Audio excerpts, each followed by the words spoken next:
morning everybody! Happy Thursday, Friday. Today is Friday. Time check, 7:34 ng umaga. Katatapos ko lang pong sa taas, prepare. Today ay hindi pa ako maaga sa work. So, alas 12 yung start. Kaya kahapon, trinabaho ko po yung oras ko. Ngayong linggo sa office. Kaya today, hindi ko kailangan magtrabaho. Kaya sa isang linggo po, may 10 hours po ako sa office na dapat trabaho.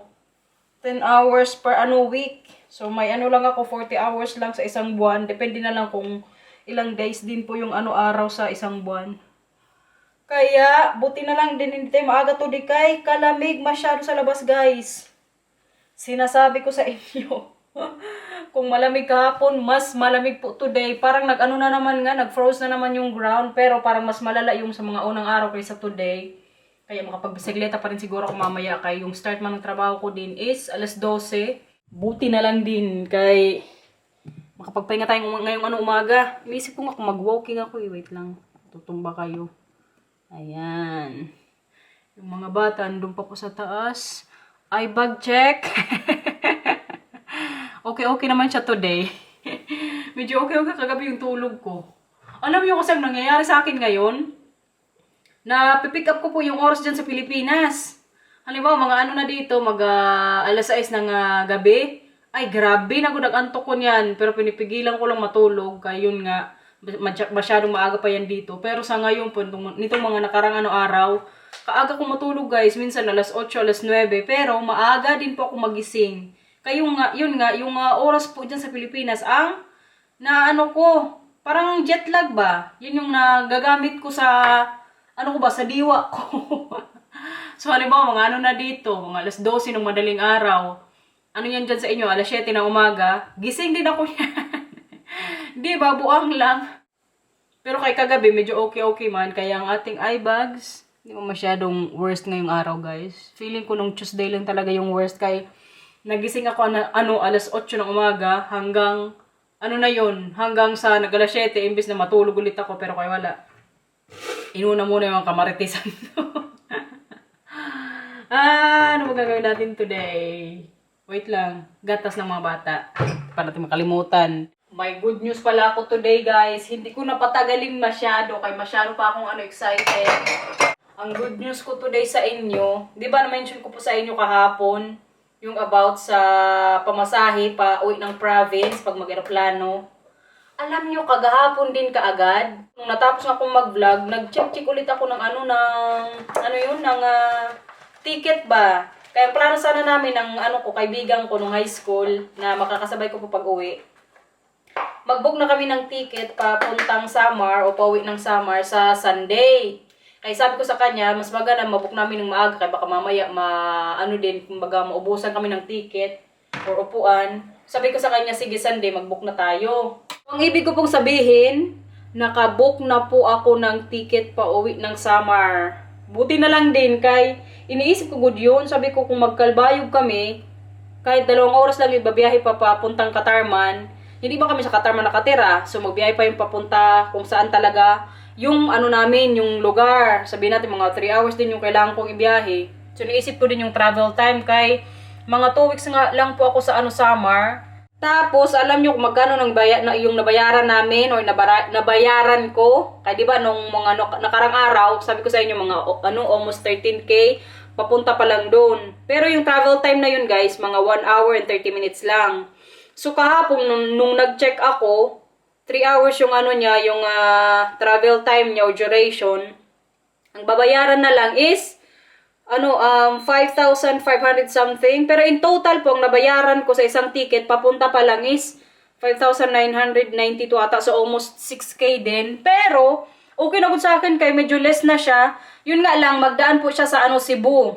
May layover doon na parang 1.5 or 2 hours ata. Kaya from Manila to Cebu, and then from Cebu to Samar. Kaya doon din po mag-pick up ng mga ng mga passenger siguro. Buti na lang talaga, kaya na-mention ko din yun sa inyo kahapon. Kaya ang nangyari nga, pagkatapos kong mag-vlog, naisip ko magtingin-tingin ulit ako ng ticket, baka mamaya nag-less na. Nag-less nga siya, guys, pero kaya wala na nga yung direct flight, kaya yun sana yung gusto ko, yung diretso lang, hindi na magdaan ng Cebu. Pero kaya thank God, Yun po ang ating good news for today's vlog. Nakabook na po ang inyong kawaray. Hindi na po kami dyan mag-land sa Calbayog. Shoutout na lang din po sa mga subscribers dyan. May mga subscribers po tayo from Calbayog, from Leyte, from Tacloban. Kadami kong mga, mga subscribers na Bisaya din. Ang ating dalaga, nandito na din po. Pasok! Good morning, Milan. Ano po? Oh yeah, what live from Bircho. Good morning ka sa kanila, nak.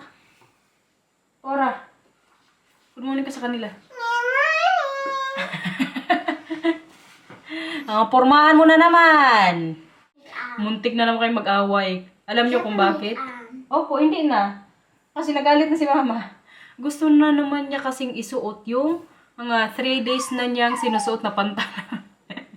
Sabi ko na, palit-palit din pag may time. Patong yung yung papa niya. Ganyan din po kasi si Marcel manamit, guys.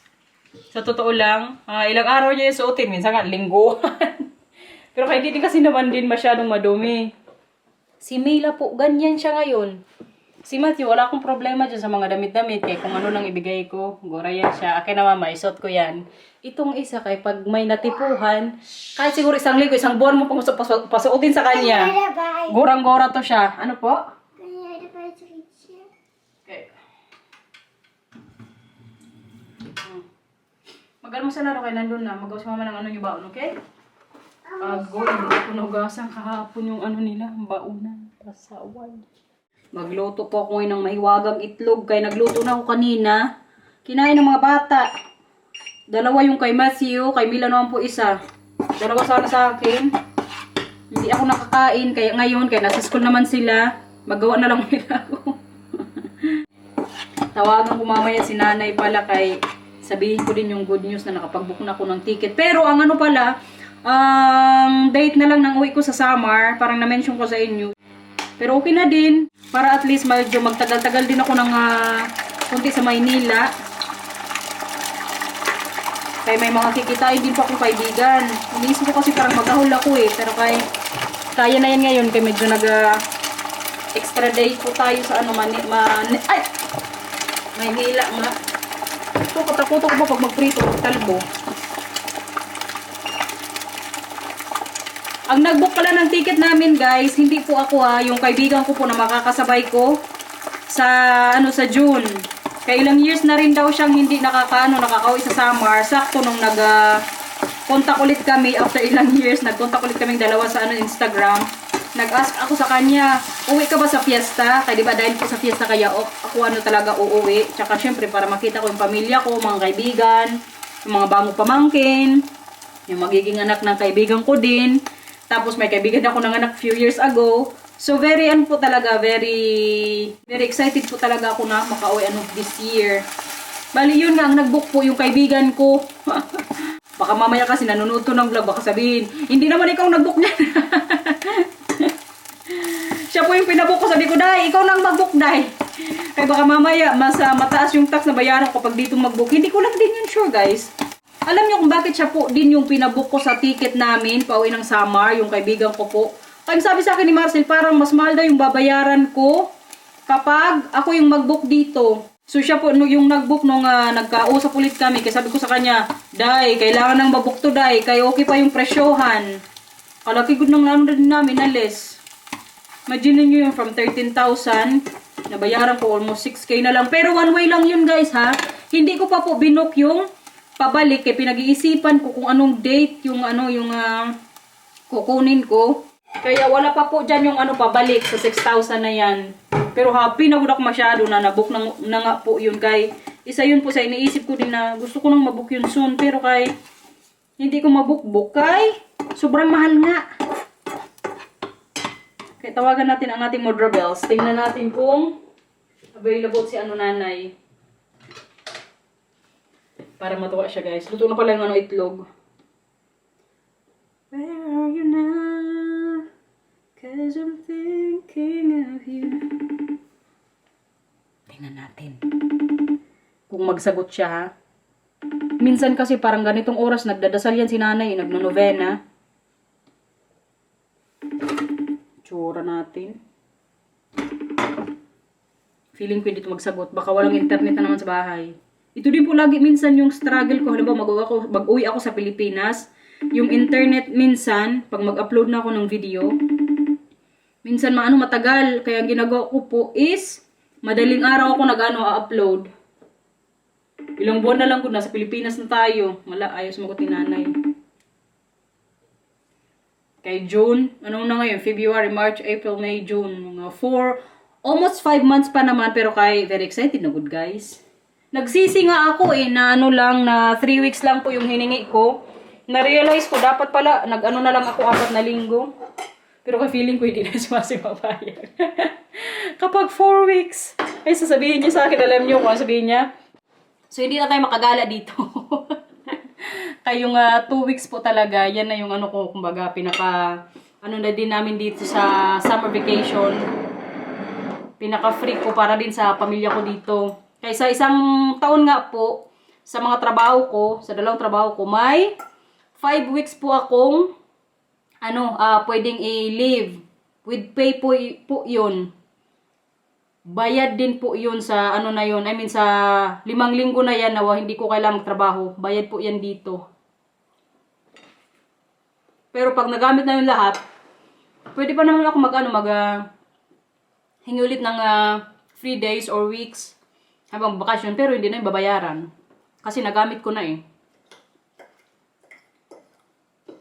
Tahimik ng bahay pag walang mga bata, Itlog lang po ngayon yung breakfast. Na rin ako, nagtsaa. Mayroon pa nga, konti. Sinabihan ko kasi Marcy, kailangan magbili ng green tea. Magtrabaho na tayo today, guys. Nakadalawang layer na naman po ako ngayon suot. Kaysa store, nag-message kahapon yung katrabaho ko, dapat daw magdamit ngayon ng sobrang kapal. Kulang pa nga to pero kay may man ako mamaya, may Shawman, isuot ko din po yun sa mamaya sa store. Kaysa store po yung lamig doon, alam nyo kung ilan? Pagpasok nila kahapon, 11 degrees. Grabe, kalamig nun. Tapos parang nung natapos na sila hanggang alas 5 ata ng hapon, alas 6, naman siya, nag 14 degrees. Pero kay today, feeling ko, mag 13 or 14 na naman yan sa store. So, sobrang lamig. Kaya yung kasuoto ko rin po ngayon, sa baba, doble. Sa taas, doble din. Parang sumagat bigla tiyan ko Baka sa kinain ko tong sinigang. Sakit ang tiyan ko, guys. Bigla ko siyang sumakit buong. Kaya, let's go! Actually, may pa naman 20 minutes. Pasakit pa naman sa ulo. May nagkakaroon pa ako ng headache kapag sobrang lamig. Okay na ba to? Hindi ba tayo masyadong puti yung mukha natin, guys. Okay na ba to diba? Update pala sa binili kong or in-order kong pang-reband, guys. Yung Kira band. Wala pa rin, So, may 3 days pa naman before yan dito magdating. Kay from America daw yun. Pero gawang Pinas. Check nyo sa TikTok. Kadami kong nakikita doon na very effective daw siya. Kaya curious din talaga ako. May nag-comment nga na wag ko na daw yun gawin sa buhok ko. Itatry ko lang, guys. Kaya gusto ko rin pong magkaroon na naman ng straight na buhok, no? Pag hindi siya effective, at least alam ko po na talagang sa Pilipinas lang ako pwedeng makapagpariban. Walang chance dito. Pero kung may chance naman na matry ko, why not? Para in the future, hindi ko na kailangang magpunta-punta sa kung saan or magplansya-plansya ng buhok kapag may party. Para straight siya lagi. Sabi nga ni Marcel, kapag okay daw yung result, pag uwi ko sa Pilipinas sa June, dyan na lang ako magbili nung Kira band. Kaya sobrang mahal. Pag sa online in-order ko yun sa eBay. Siya yung nag-order pero binayaran ko. Ang binayaran ko is almost 70 euros. Pero 2 na po yun. Kaya curious ako kapag maganda talaga yung result, bibili talaga ako niya sa Pilipinas. Kaya baka mas mura dyan Kasi parang yung product na yan, nang sabi ni Marcel, feeling niya, kaya mahal online.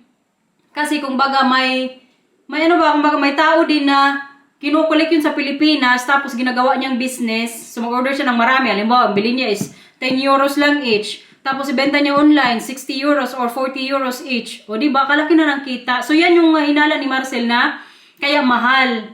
So, ang sabi niya, pag umuwi ako sa Pilipinas, kapag effective nga yung result sa buhok ko, magbili din ako ng maramihan para may stock din sa bahay.